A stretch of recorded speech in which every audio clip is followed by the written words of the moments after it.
for a brief history of the United States of America. Hi, boys and girls, ready to get started? Once upon a time, there were these people in Europe called pilgrims, and they were afraid of being persecuted. So they all got in a boat and sailed to the New World where they wouldn't have to be scared ever again. Oh, I'm so relaxed. I feel so much safer. But as soon as they arrived, they were greeted by savages, and they got scared all over again. Indians! So they killed them all. Now, you'd think wiping out a race of people would calm them down, but no. Instead, they started getting frightened of each other. Witch! So they burned witches. In 1775, they started killing the British so they could be free. And it worked, but they still didn't feel safe. So they passed a Second Amendment which said every white man could keep his gun. I loves my gun. Loves my gun. Which brings us to the genius idea of slavery. You see, boys and girls, the white people back then were also afraid of doing any work. So they went to Africa, kidnapped thousands of black people, brought them back to America, and forced them to work very hard for no money. And I don't mean no money like I work at Walmart and make no money. I mean $0. Nothing. Not a zip. Doing it that way made the USA the richest country in the world.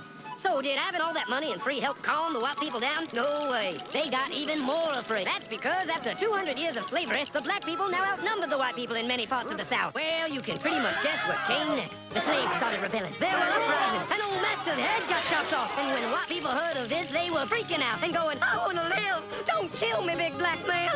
Well, just in the nick of time came Samuel Colt, who in 1836 invented the first weapon ever that could be fired over and over without having to reload. And all the Southern whites were like, yeehaw! But it was too late. The North soon won the Civil War and the slaves were freed. Yep, they were free now to go chop all the old masters' heads off. And everybody was like, oh no, we're gonna die. But the freed slaves took no revenge. They just wanted to live in peace. But you couldn't convince the white people of this. So they formed the Ku Klux Klan. And in 1871, the same year the Klan became an illegal terrorist organization, another group was founded, the National Rifle Association. Soon politicians passed one of the first gun laws, making it illegal for any black person to own one. It was a great year for America, the KKK and the NRA. Of course, they had nothing to do with each other, and this was just a coincidence. One group legally promoted responsible gun ownership, and the other group shot and lynched black people. And that's the way it was all the way to 1955, when a black woman broke the law by refusing to move to the back of the bus. White people just couldn't believe it. Huh? Why won't she move? What's going on? Man, all hell broke loose. Black people everywhere started demanding their rights, and white people had a major freaky fear meltdown, and they were all like, run away! Run away! And they did.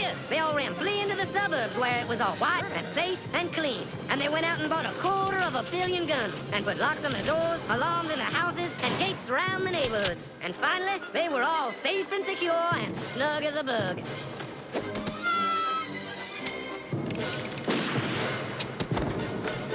And everyone lived happily ever after.